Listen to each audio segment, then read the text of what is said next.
Well, welcome once again, everyone. Today to Researchers Anonymous. Our program today is most fortunate to have Kate Dundon be with us. She's from UCSC Library, from Special Collections. And I think, as everyone knows, she's going to talk about their local history photo collection. When this topic was first broached, I kind of thought, well, what are we going to talk about? I mean, they have a collection, it's online. You click on the link and you look at the pictures, right? But I think last month's discussion with Deborah and her book and how she found and used photos really opened up my eyes about, there's a lot to this subject. How you physically, manually go, or whatever, go about actually scanning and putting things online, and then how photos and the people and places in them are identified, and then how we and others could actually make use of the collection. And then I think a lot of people probably have their own photos or postcards even. And so you might get some tips today about how to manage your collection, and maybe even some people want to end up donating it to UCSC or some other archives. So Kate's open to answering questions as we go along. There's probably few enough people if you just kind of raise your hand in the video, I'll see it. If you want to use the official raise your hand icon under participants, go ahead, and then I'll monitor the chat, and periodically, if necessary, we can break into what Kate's presenting. So I think it'll be a great discussion today. And with that, thanks so much for coming, Kate, and take it away. Yeah, I'm so happy to be here.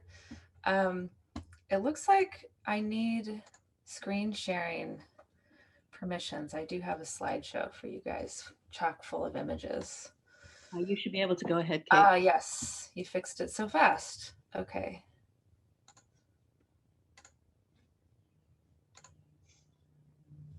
How does that look? Perfect. We can see it? Perfect. Okay. Yes, thank you so much for asking me to be here. It's really great to meet all of you. Such an energized group around this collection. Um, uh, just a little about myself. My name is Kate. I have been in my role as supervisory archivist at UCSC Special Collections for about 7 years. I am originally from Pacific Grove. I spent some time in New York and LA, and prior to my job here, I was at Occidental College Library in Los Angeles, and I live off Highway 17 in between Santa Cruz and Scotts Valley. So I see your group as the true experts on local history. So I hope this can be a conversation, and you can feel free to shout out any knowledge you have about the images you might see today or questions. I want it to be a conversation. So this is what I'll be covering today. I'll start with an overview of the Santa Cruz County Historic Photograph Collection, give you a little bit of the history of this collection. I'll walk you through the basic steps of the digitization project. I'll then leave the slideshow and I'll do a demo of the digital collection site. I'll do some searching and browsing, and we can talk about any questions you might have about the digital collections interface.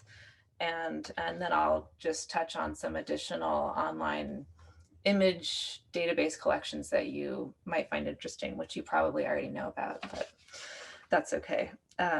So in this slideshow, I've included links, or I've included the title under each image, and it's hyperlinked to that record in the digital collection site. So I'll email this slideshow to the organizers after this. And so if you need to reference one of these images, you can find it in the slideshow.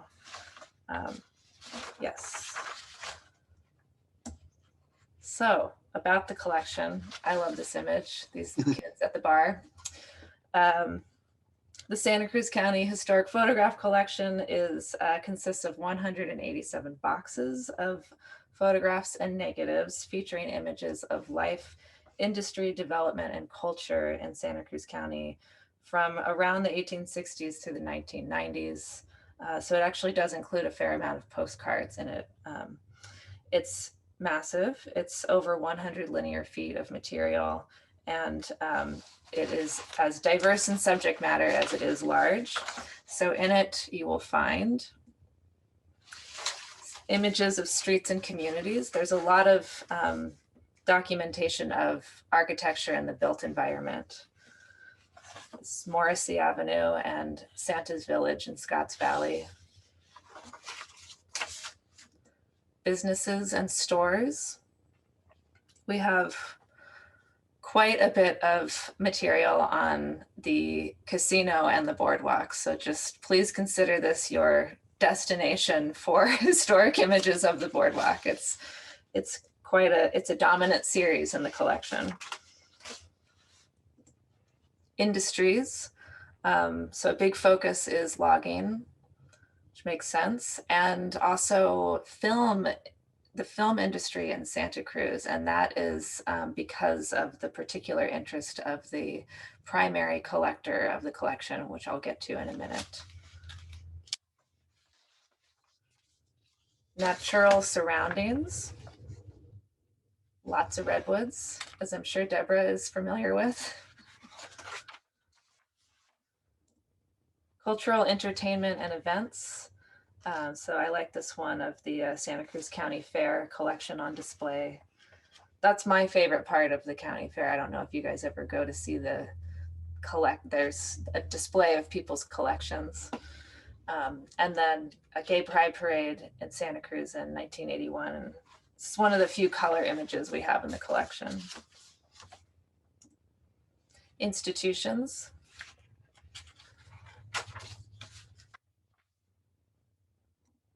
Recreation.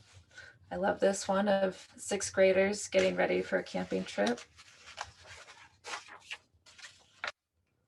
Another big one is means of transportation, boats, trains, airplanes, cars, and this streetcar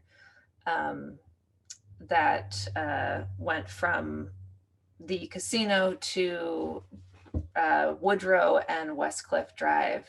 Are you guys familiar with the Voodoo structure that was there? That was fun to learn about through this collection. That kind of like a viewing house to view the ocean, called the Voodoo. I'm probably saying that wrong, but okay. So what you're not going to find as much in the collection. It really focuses on the city of Santa Cruz, so there's not much North and South County included. There are about 350 photos of Watsonville, but it's primarily of buildings, so you won't see a lot of documentation of people, daily life, culture, activity in South County in this collection, unfortunately. Here's an example of something we do have in the collection. A group of Latino workers on a canning strike in Watsonville in the mid 80s.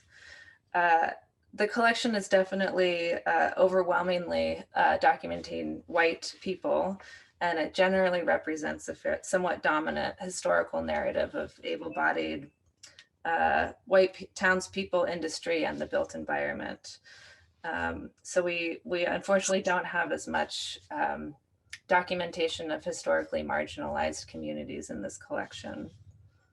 And it's not very strong in post-1960s. So the bulk of the collection is 1875 to 1965. So a little on the history of the collection.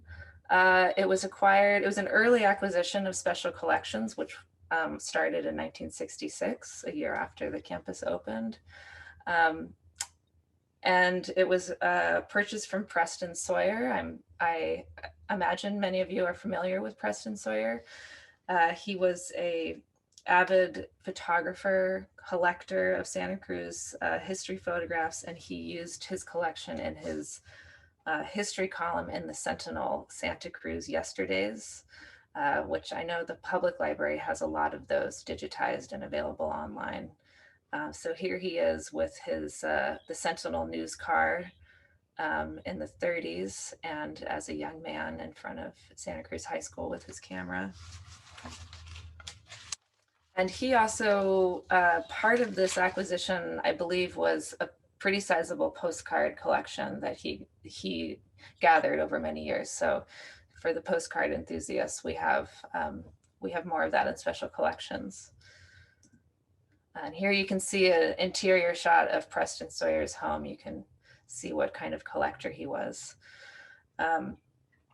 So at some point after '68, library staff began to incorporate additional contributions of local history photographs from other donors.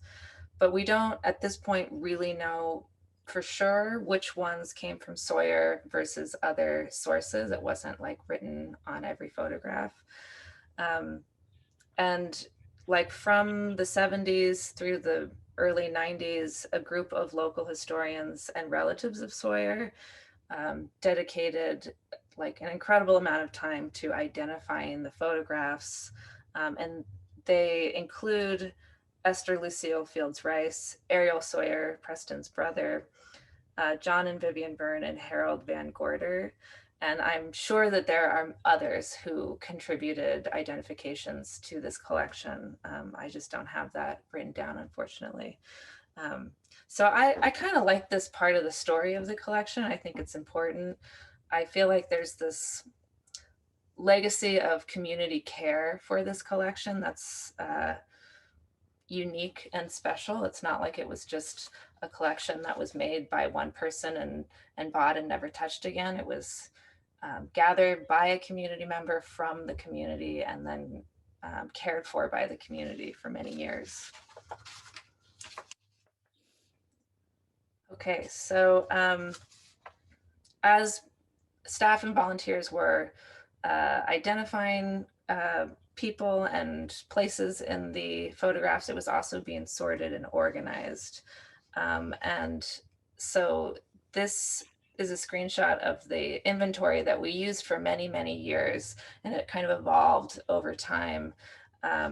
It's what we call a folder level inventory. So it could tell you that box 3 had animals, and folder 2 in that box had photos of livestock. So people could come to the reading room and sort through those folders and find what they needed. But again, it wasn't, there was no item level description.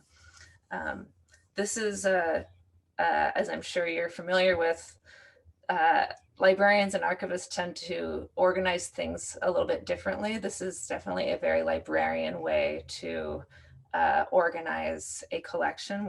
There's no criticism there, there's nothing wrong with it. Archivists tend to organize things by provenance, or like the creator, the source of the collection, as opposed to topic. And I just note that because this topical arrangement is kind of replicated in the digital collection as well. So you kind of see that throughout all of the collection's manifestations, from physical to digital. Let's see. And we have been serving this collection for many years. I'm sure many of you are familiar with our public services coordinator, Louisa Haddad. So she kind of led the charge in terms of making this collection available to the public. She's quite familiar with it. So access to the physical collection, the library is tentatively planning to open in July. So that actually hasn't been publicly announced yet. I think that's going to be announced on Monday. So, if that's important to you for your research, know that that is going to be happening. We don't yet have the information on our website, but please check in the coming weeks. So if you do want to see this collection, the physical collection in person, you can make an appointment to come. And for the time being, we're going to be open by appointment only. Eventually, we'll go back to regular hours, we hope, but just for right now, that's what needs to happen. So when you do come, we ask that you look at the collection guide on the Online Archive of California for the collection, and you can click on this request items button and submit a request for the boxes that you wish to see. So that's physical access. Hey, Kate, Yes. there was a question about arts. Is there a category or what categories they would be under? Yeah, I think there is. It's probably like a sub-series of like cultural events. But yes, I think there is an arts sub-series. I can do some searching and email the group, but also I'll show you how to do some keyword searching of the digital collection site, and you might find what you're looking for there. But it doesn't jump out to me as a major strength of this collection.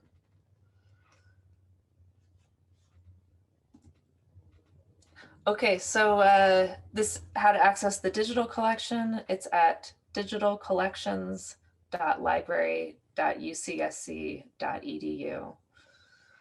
You can also Google UCSC digital collections, and that should pop up. And right now I'll give an overview of the digital project, and then I'll go into interacting with the digital collections site for you.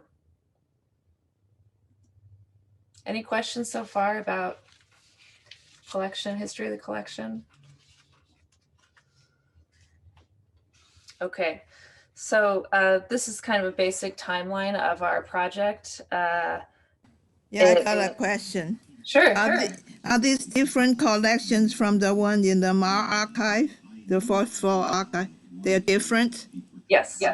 Oh, yeah, because I know Harold went up there all the time to sort them out. Mm-hmm. So these are different ones that he went in. Okay. When he was alive, I mean.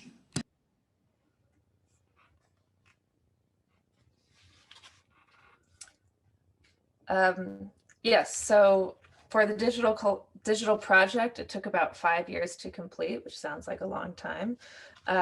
It was initiated in 2015 by then head of special collections, Elizabeth Remak-Haniff. And it came at a good time because there were several departments in the library that work on digital projects, digital initiatives, metadata services, and special collections. We all work together to create these projects. And we had just recently revamped our workflow and made it more efficient. So then we took it to test with this collection. It took about 2 years to physically process the collection and scan the material. And then about 2 years to get it published online. So processing, this is a photo of the processing workroom at McHenry. This is where I work. And this is where the collections get processed. It's not pretty, but it works. So the first step of this project was to physically organize and arrange the collection and then create item level descriptive metadata for each photograph. The item level description of the sort that you see in this collection is a very, very labor intensive process, but it does create a more meaningful user experience, and it makes things easier for this scanning and publication process as well.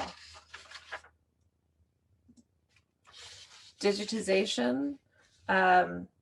Scanning actually started on the collection before processing was complete. We just couldn't wait. We had to get going on that.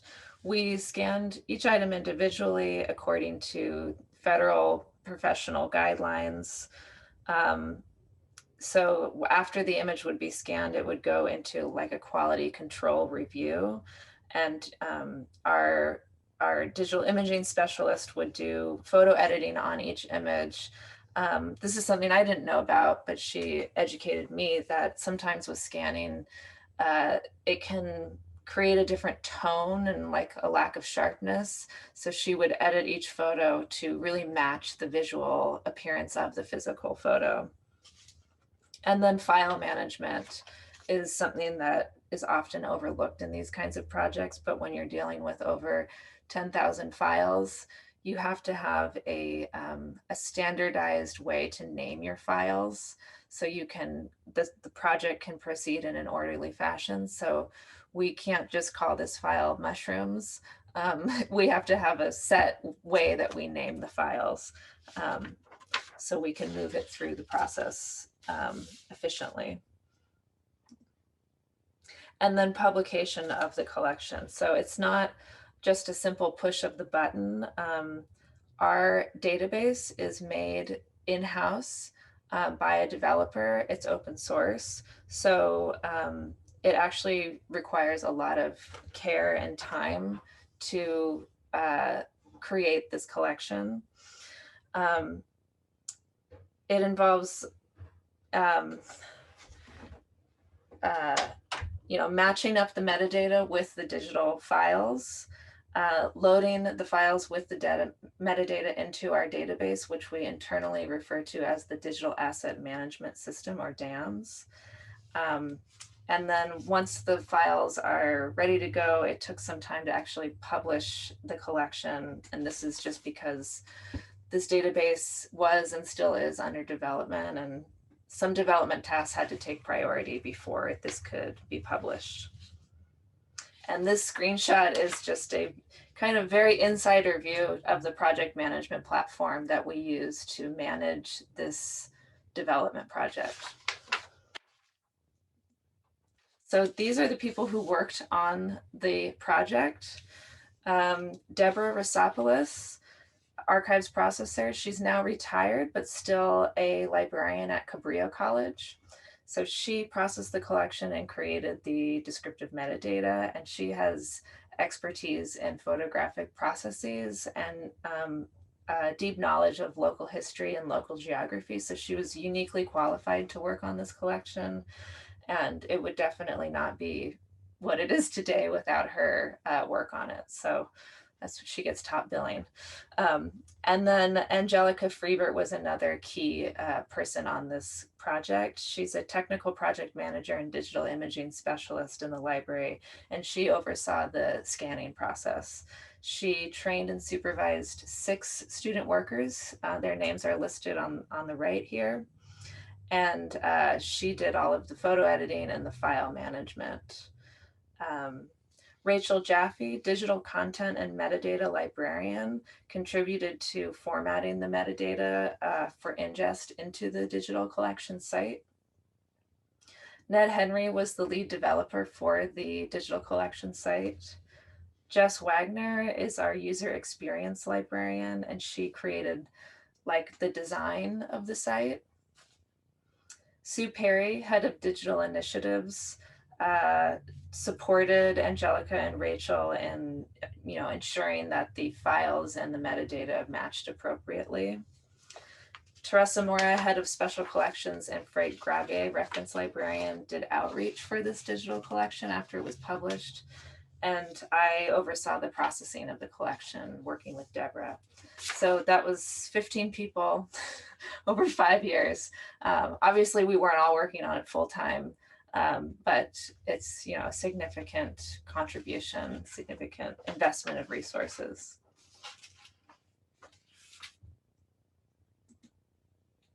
Okay, so I was asked to talk about some of the challenges of this project, and there were many. So size being the primary one. It's, we created over 10,000 digital images. So that's just a lot. That's a lot. It's a large amount of material to create descriptions for and files to manage. There's always an inevitable missing file or a file with 2 files named the same name, something like that. Another tricky part of this collection was the legacy, arrangement, and description. So this was hard. So some of the thematic categories that Deborah inherited in processing the collection were a little bit confusing and outdated. So most notably, there is a people series. And within that, there are small groups of photos that are organized by ethnicity, including Chinese Americans, Filipino Americans, Japanese Americans, Mexican Americans, and Native Americans. And while we kind of understood why that was done that way, we just didn't really feel that segregating these images and identifying these people specifically based on their ethnicity reflected our values and current archival practice. But we also felt like it was important to maintain momentum on the project and move forward and provide context as to why that was happening. So we tried to do that by adding a contextual note explaining this legacy description in our digital collection site, as well as the guide to the collection on the Online Archive of California.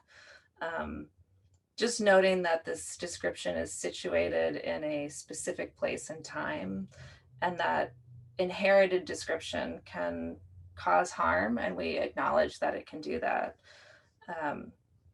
So one thing, you know, we can and probably should have done with these is try to spend more time actually identifying the names of the people in these categories so they can be recognized as whole people rather than kind of like nameless representations of an ethnic group. So this image is an example of this. This photo was in the Chinese American subseries, but it had no title. So it was given a title of Woman with School Children in the digital collection and assigned a subject of Chinese Americans. So it can be findable if you're searching for Chinese Americans. But of course, this description is kind of unsatisfying. And that just gets to the point of historical context that archivists like to preserve with organizing materials by provenance. And related to that was like the unclear source of many of the descriptions that were written on the back of the photographs. So it's great. I mean, it made the collection what it is today, that these volunteers went around the community and got these photos identified. But sometimes there were conflicting notes, like some of them, it looked like people were having an argument. There'd be something crossed out and that would say that's wrong. And then that would be crossed out and they say they're wrong. So we didn't really know where these descriptions came from. So that took some time for Deborah to like suss out to decide what was important to keep and what wasn't important to maintain. Hey, Kate, can I ask kind of two related questions? So, okay, so here's a good example. So this picture says circa 1918 through 1925. Mm-hmm. So let's say that one of these kids' descendants, you know, says, oh, I know when that picture's taken, it's 1920. Yes. Number one, then would you change that to 1920? And then how do you document that source? So like 5 years later, someone else comes along and says, oh, that's 1925. That's a really good question. Yeah, I'm going to go into it in a little bit about how to, how you guys, how community members can provide us with feedback, especially corrections and more detailed identifications. So we do really want you to give us your feedback if you find something is incorrect, or if you know the real date or the name of somebody in the photo. But yes, so we would make the change.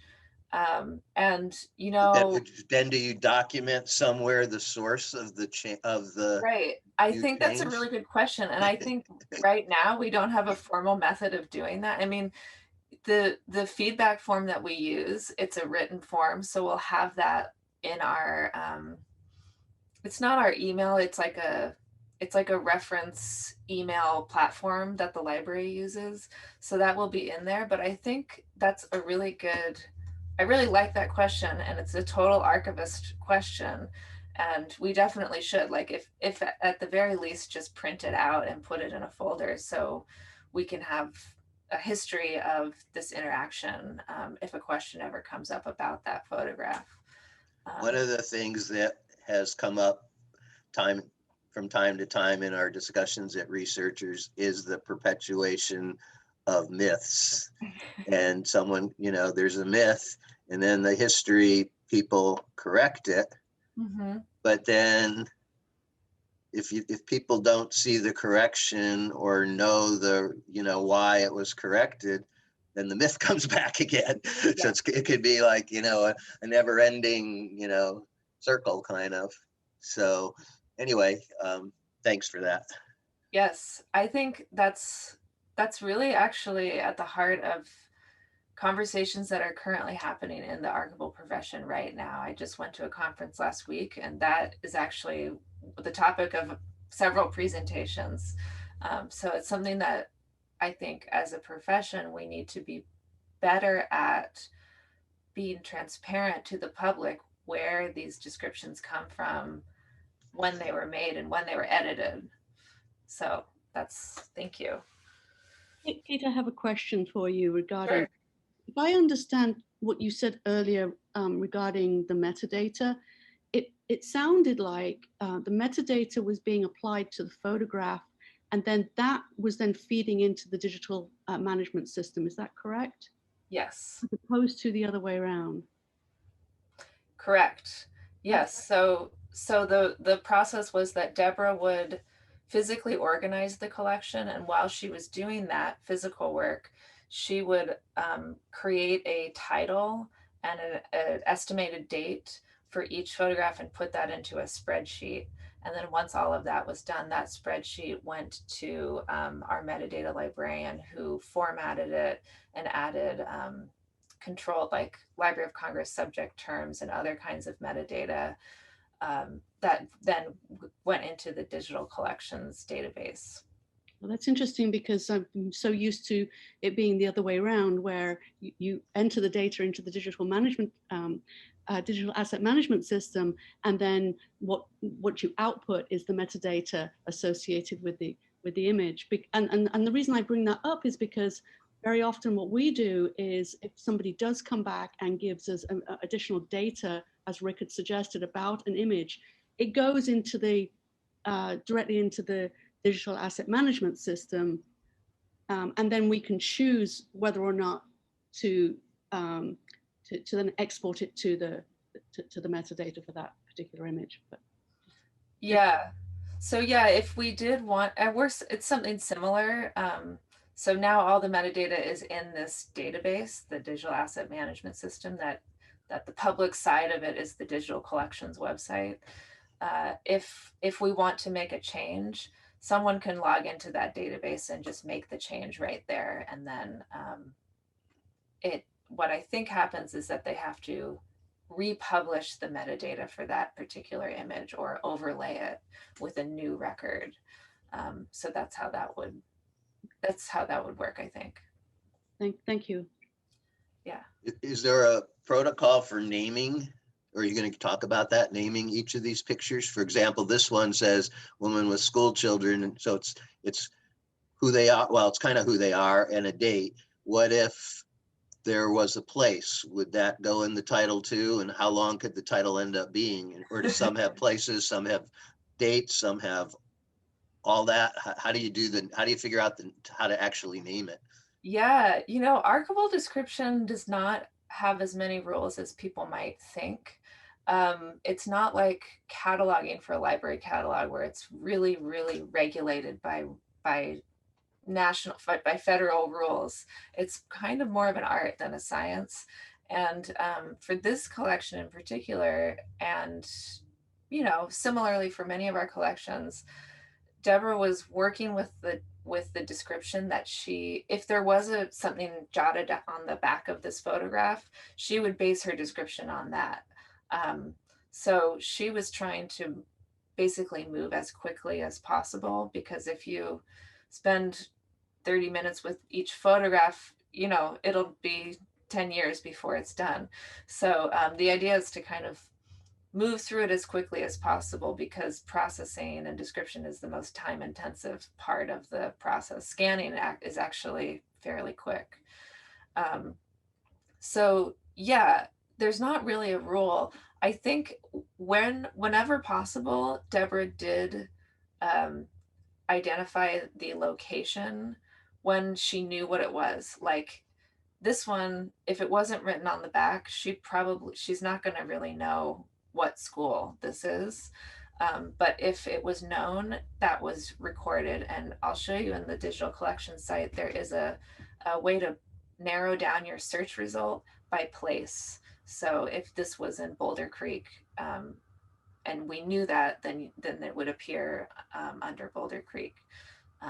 So yes, if the metadata was known, it was captured, but a lot of it was unknown. I have a question, Kate. Sure. Is the 10,000 photographs, has that all been finished then? They're all online? Yes. Okay. And what if you received new photographs?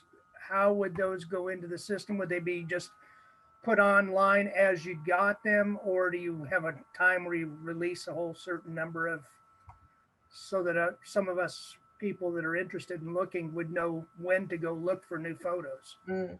That's a good question. I'll be totally bluntly honest and transparent that it probably won't be added to anytime soon. This website is still under development, and we have a number of collections that are waiting in the wings to be published. So we want to focus on getting that content up and public before we go back and add to any existing collections. I think if we received like a sizable donation that felt really important to add, like if it could contribute to any of the missing parts of this collection, like if we could get more historic photographs of North or South County, something like that, where it's not already well documented, that would take a higher priority.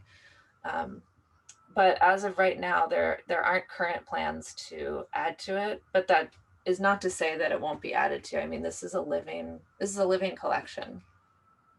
Okay, thank you. Any other questions for now? Okay. I've got more challenges to talk about.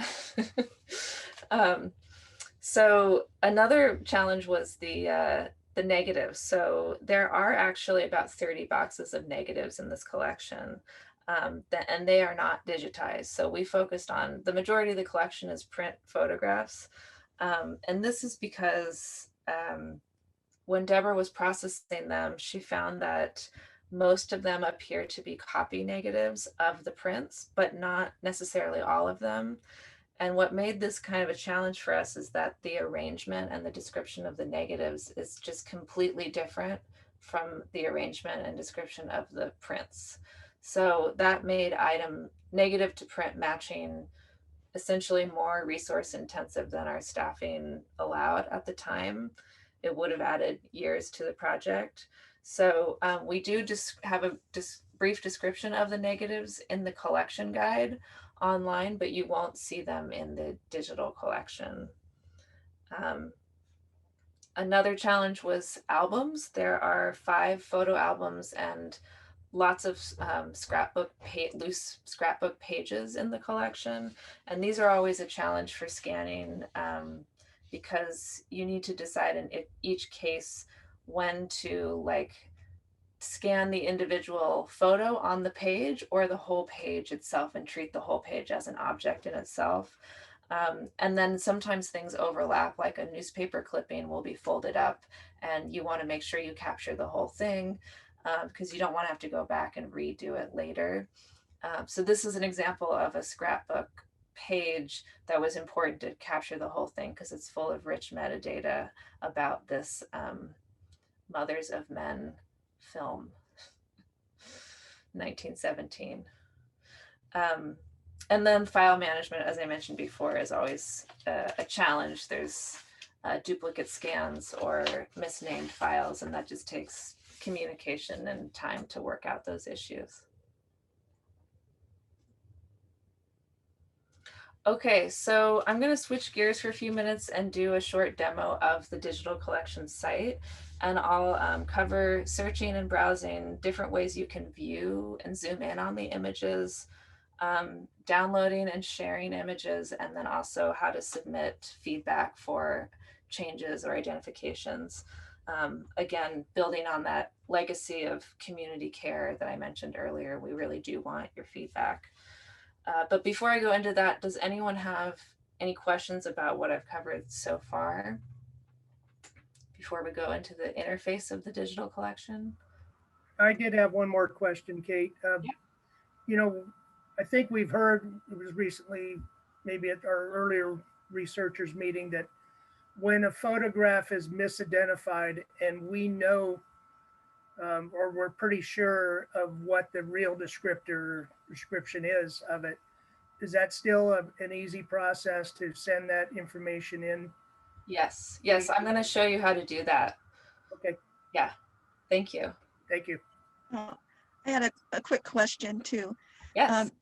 One of the pictures I used from my book, which was a large panoramic, was not listed in your database. So I was wondering if the oversize are included or going to be included. That's a really good question. I need to check on that and get back to you.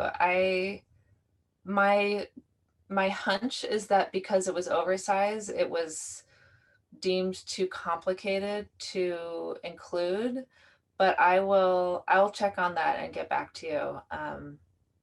Yeah. It was the one that we had the scan made.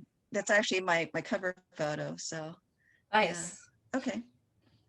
I really like it when people interact with the we call them like troublemakers, but the difficult to handle materials like the oversized or the big folded maps, because those don't always get to see the light of day as much as the easier stuff. So thank you for utilizing that. Another question, are the buildings identified by address or street name? Usually by street name. You will find a lot of street names in this collection, so very rich metadata on that. Okay. If the Good. address was clear and apparent, that would have been recorded, but we wouldn't have tried to look up the address if it wasn't already written down. Okay. Are the donors recorded? Like who donate this picture? Do you write it down? Not in collection, because if it wasn't written down, then we wouldn't know. You won't know who donate this picture, you mean? Right. Or the original sources. Right. You don't know. If it wasn't recorded when it came in, then we won't know how to include it in the description in the digital. But we do know the majority of the was, Well, you are breaking in and out. I can't really hear what you were saying. Can you hear me now? No. Can other people hear me? I can hear you. Okay. I can hear you. I can hear you. So Kate, we did get a short period of time where we were getting multiple signals. It might be feedback from having from who you were talking with. We'll have to see. Okay. Juliana, I'm going to ask you if you can just stay muted for a little bit, and so let's just see if it's actually the feedback that was coming through your system. So, and Juliana asked the question about donors. Yes, I unfortunately with this collection, because it was added to for so many years, for so long, it wasn't tracked very well who donated the photographs and when. We definitely do that now as a matter of course, no matter what, when anything comes into the repository. But yes, there is some gray areas with this collection, unfortunately. I have a quick question. I was wondering if, in going through the prints, the photographs, if there were some prints that were of such poor quality, maybe they were out of focus or something, that you decided not to include them. That's a good question. I think there were some things that we excluded. There were some modern color photographs that somebody took of historic photographs. So they weren't really the original thing, and they were kind of not very good quality. So I think those kinds of things got excluded. But by and large, we tried to just plow through it and do it all. There were lots of duplicates throughout the collection. These kinds of photographs, especially things of the boardwalk, have just been duplicated a million times over. So in the physical processing, Deborah was able to separate duplicates. So, you know, we weren't scanning the same image over and over again. But you'll find lots of blurry photographs in the digital collection.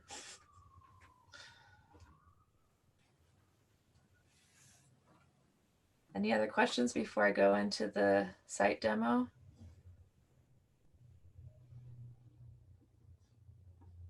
Okay.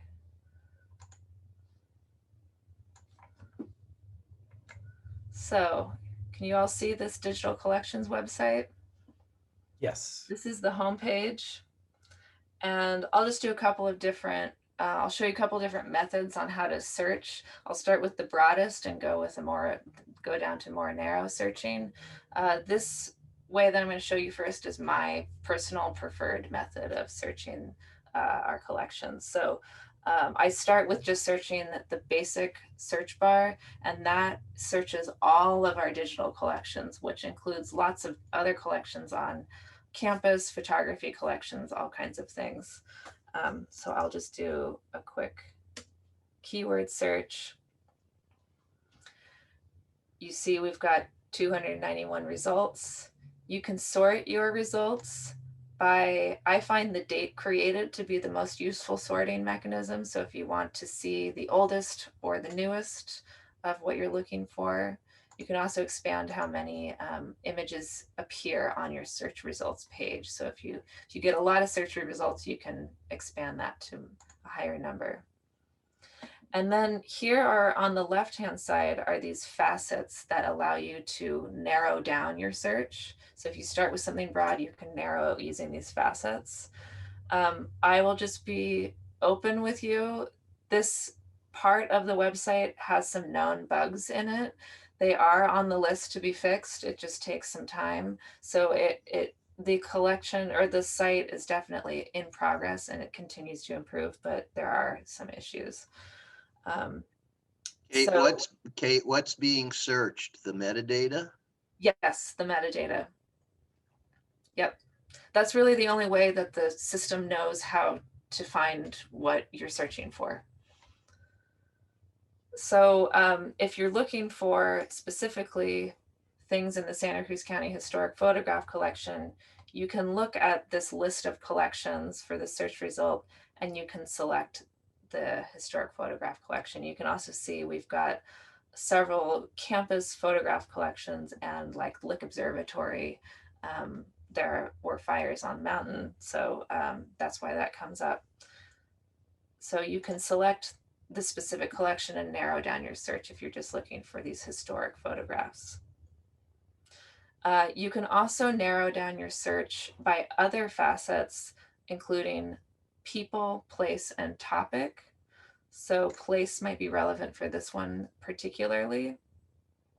You can see like a snippet here of the different places and then the full list here. So of this search for fire, you can then look like at Ben Lomond, and it looks like for this search result, it's really just photos of the firehouse. So yeah, it's searching the metadata. So that's one way to kind of drill into the collection. The next way is to visit our Santa Cruz County History Collections like bucket. So we have grouped together several historic collections here.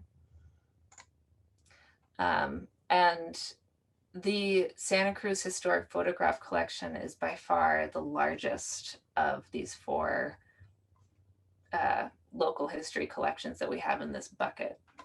So you can search this local history bucket as well. So I'll try a different search. Pacific Garden Mall, almost 200 results come up. And again, you can narrow it down by collection here as well. So 100 in the historic photograph collection. So that's kind of like another way to get at it, but not that different. And then the third way to do your searching is to just go straight to the collection page. So you can go to our historical collections bucket and then go to the specific Santa Cruz County Historic Photograph Collection here. So this is the most buggy of the methods of searching, so I don't recommend doing it right now, but it'll probably be fixed at some point in the next year. But you'll notice that when you do searching from this collection page, the search results aren't quite as accurate. So those are 3 ways to kind of to do your searching. I will talk about viewing the images individually, but does anyone have questions about searching?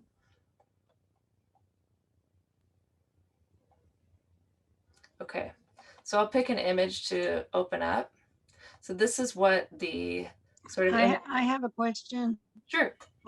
How do you search by date? Oh, that's a good point. I think you can just put in the date.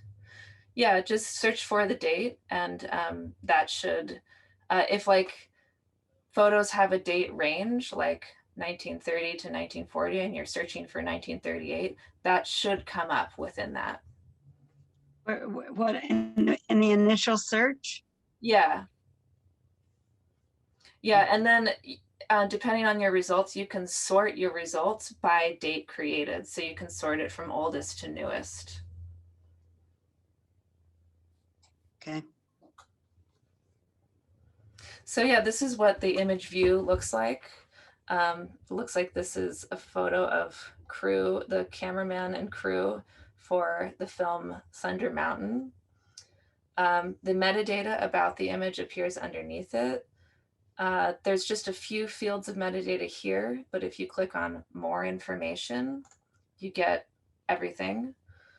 So our standard copyright boilerplate statement, and then you get a little bit more subjects about the photo. So we know that it was in Boulder Creek.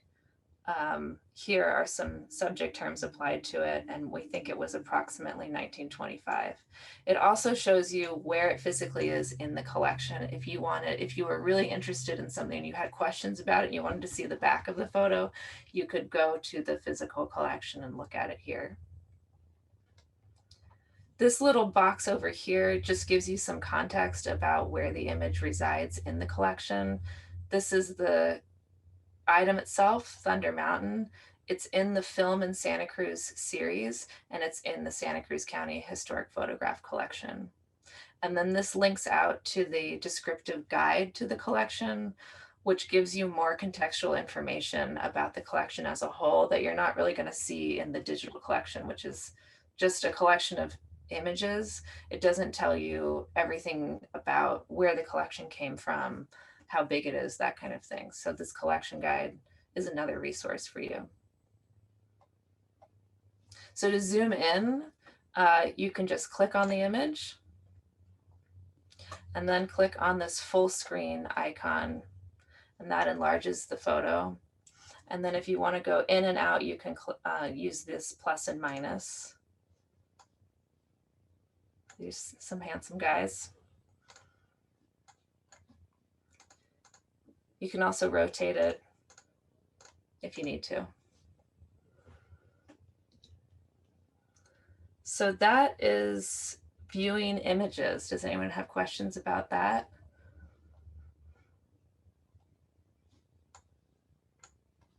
Okay, so downloading and sharing. You can use these buttons here to download an image. Click download, and then if you just want a little thumbnail, like if you're just doing like you don't want the whole big image, you can download the small version or the large. And it pops up here. To me, this is a little confusing because there's no other download button. So what I do is I just drag it onto my desktop or a document that I'm working on. You can also right click and copy the image. That's how I do it. Okay, and then if you just want to share a link to the image, you can click on share. This is the permanent URL to that image, it's much more stable than the URL that you see up here after you're searching. So always use this permalink because it will work better than this longer URL at the top. You can actually just email somebody if you want to right from here. So you can just enter their email address and it will just send them an email with the link. You can also share on Facebook and Twitter. And if you have a website or a blog or something, you can embed this code into your site and it can basically show the image. You won't have to like download and manage the image.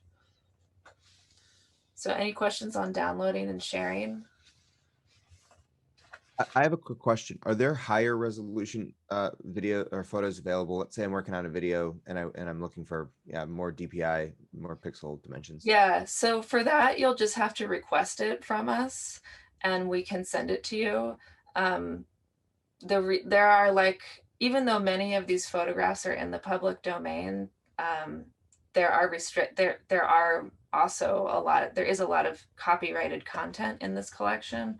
So that is one way that we get around that as an educational institution, by not providing really high resolution photos of copyrighted content. That kind of demonstrates that we are acting in good faith.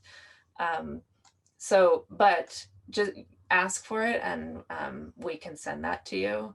It's just more of it'll take longer because it's not directly downloadable from the site. Thank you. It's also kind of makes the database work harder if it's full of really high resolution files. Okay, I have a question, similar question. So the download, the choices were 250 pixels and 1,000 pixels. Is the 1,000 pixels on the long edge, or is it 1,000 pixels on, say, the top edge? Where's the 1,000? That is a really good question that I don't know the answer to. I don't know. Yeah, I can check on that and get back to you. Just curious, because I have that issue with when I upload images, how big to make them, because it depends on orientation. And then the other question I have is, how much compression are you putting on these images because you're uploading JPEGs? I just wonder what amount of compression you're using, if you're using any compression. Yeah, that would also be a question for our digital imaging specialist, Angelica. I know that she follows these guidelines that are called the FAGI guidelines. They're federal guidelines for the digitization of archival materials. So that might be listed in those guidelines, but I will check in with her and get back to you about that. So you want to know about compression? Yeah, I mean, when I upload photos, what I usually aim for is to have something that is around about a 600K file. But that might mean, depending on the photo content, that I'm using different levels of compression for images. So I'd just be curious as to what choices were made in uploading this. Yeah, I think in the scanning was all done to these FAGI guidelines. But you're right, the creation of like the subsequent JPEGs for display, I'm not sure how those decisions got made. So I can ask for that and get back to you. But also, if you think you're going to use something for publication or display, I recommend always getting in touch with us to get a higher resolution file. Thank you. For sure. Kate, I had one other question. Are you allowing anybody to come up to the McHenry at this time, or is that still in the future? Yes, so the tentative opening date for McHenry Library is going to be July 1. Okay. And special collections will be open on an appointment basis for the time being. So please check our website for information about reopening and visiting before coming up, because we're not going to have open hours for right now until we figure out how that will work. But we will be open by appointment. Okay, so we could make an appointment through your website or by actually calling? Yeah, oh, either. But I would go with the website because we haven't quite figured out how because we're not going to be open our regular hours, so we won't have somebody manning the phone at those same hours. So Okay. yeah, check our website. And don't bring any chocolate syrup. If you do, just leave it in your bag and don't tell us. Sorry, bad joke. I have a question. Sure. Do you have any idea of the total cost of this project? I feel like I don't want to know because that would mean we wouldn't do this work. I don't, because, you know, that would take some time to calculate. Like I said before, there were, you know, 9 staff members and 6 student assistants who worked on this project over 5 years. So if you calculate all of our pay into that and the cost of the equipment, which the library already owned, but you know, that's a significant amount of resources. So that is a really good question. And I wonder if that's something that we should do more regularly as archivists, to calculate the cost of stewarding these collections. Well, other museums and libraries, they want to do the same thing. And if they have to go out and get a grant, then it'd be good to have some idea. But of course, they might do it a little bit differently. Absolutely. And I think often with these grants, like the Council for Library and Information Resources, CLEAR, does a digitizing hidden collections grant. They often are oriented at just the scanning part, like sending your materials to a vendor to scan. And that is just such a small part of stewarding these collections. So I think, yes, when you do get grants, you need to take into account all of the staff resources that go into it. And my other question was, since, you know, such a tremendous amount of time and energy has been put into this project, what sort of backup system do you have so that things never get lost? Right, that's a really good question. You guys are pros. So all of the content lives on the library server, which is managed by Campus ITS, and that's backed up every 24 hours, I think, every night. And then for this kind of collection, when, you know, so many resources go into scanning it and producing the metadata, we also put a backup in our digital preservation repository, which is called Merit, and it's run by the California Digital Library, which is part of the UC Libraries system. It's actually part of the UC Office of the President in Oakland, and they run a digital preservation repository in which, like, that is on a server, but it's also backed up on multiple other servers around the country. So we have geographic distribution of the content. So if something were to happen to the UCSC server or to the server in Oakland, there would be backups in other states in the country. So that's an important thing to think about, because there are different natural disasters that happen in different parts of the country. So you don't want to put all your eggs in one basket. You want to distribute them geographically and also on different mechanisms. So ideally you would have cloud storage and a hard backup, like on a hard drive or something like that. Thank you. Mm-hmm. Okay, so the last thing I'm going to go over is submitting feedback. So down in the lower left corner, there is a feedback link to a forum, and this appears on every single page in the digital collection site. So it doesn't matter where you are, it will always be here.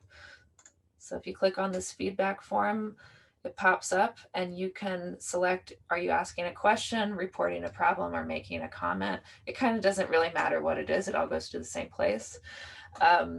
And if you are correcting some description or adding information that we didn't already have, like the correct year or somebody's name or the place, what would really help us is if you could paste the URL of the image that you're talking about in this form. That would just speed things along a lot for us. And another helpful thing is to let us know how you know what you know about that image. So if you know it because it's your grandmother, then of course we're going to believe you. And but if you know, if there's like a published source or something that you can reference, that will just help us like be sure that it's the right change to make. And then you can add your email here. There's also some FAQs over here. And I'll note that it might take us some time to get back to you and make the change, but when you use this form, it does go into a queue. So your feedback is documented and it will be acted upon at some point. So we do have a process for responding to these. Any questions about giving feedback? We really do appreciate it because it makes the collection better. We only know so much. So I just want to say that Got a you're, question because go ahead, Deborah. go ahead. No, it's just early on when I first saw them, I sent the emails to your director, so I didn't know about the feedback button, or maybe I didn't see it. So how do I know those would be dealt with?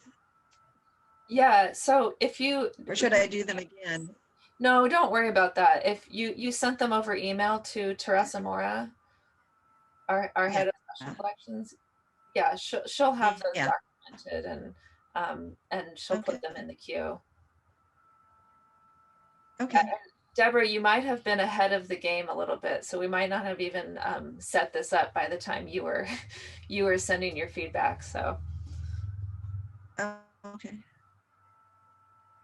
I just wanted to make the comment that, you said there may be some problems with searching in the site. You may not find the information you think is there, but I think the site is really well run.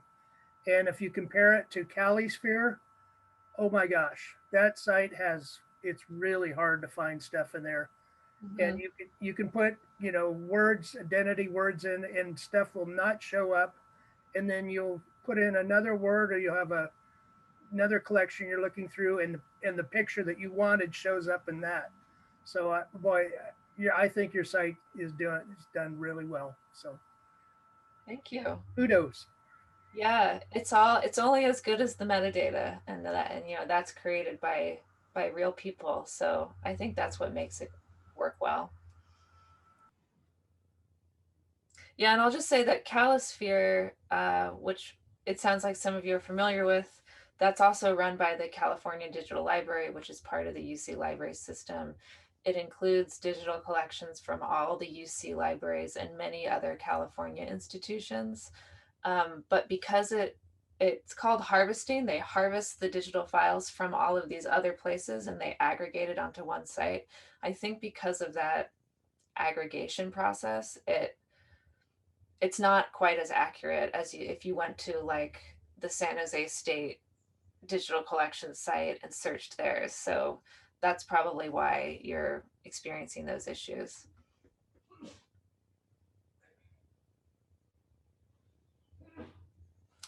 Okay, so that's it for the demo, unless there are any other questions about using the site.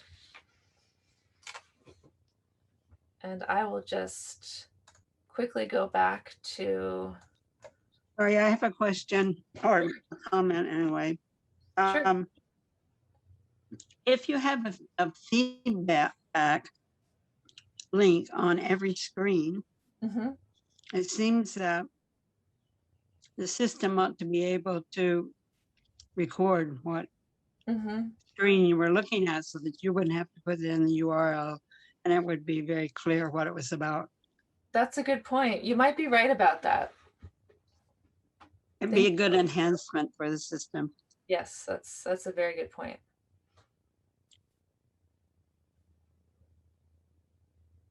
Any other questions? And I just have one more slide, really. Rick asked me to just speak about some other online digital image collections that might be useful to you, although you guys are the experts, so you know about the great resources that the MA makes available, the Santa Cruz Public Library, These are just some examples of other digital collection sites that are not specifically Santa Cruz or not specifically local, but they might contain things that are local that would be of interest to you. So we talked about Calisphere already. Another one is called California Revealed. This is a California State Library initiative that supports California cultural heritage institutions in digitizing materials, specifically audiovisual materials that document California history. So they work with institutions large and small. You don't have to be big to work with them. In fact, they work mostly with smaller, under-resourced institutions, and they provide funding for reformatting and digitization, and long-term digital preservation of your content. So I definitely recommend taking a look at their site, especially if you're seeking funding as well. And the Digital Public Library of America, which is just a really big, powerful image aggregator. It draws from institutions across the country, the Smithsonian, the New York Public Library, as well as Calisphere.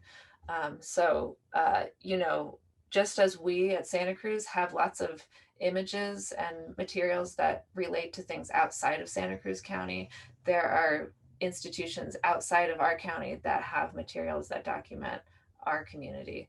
So you might find interesting tidbits in that collection as well. And that concludes my presentation. This is our email, speccall@library.ucsc.edu. Please don't ever hesitate to get in touch with us. We love to hear from any and all community members engaging with our collections. And thank you so much for letting me speak with you.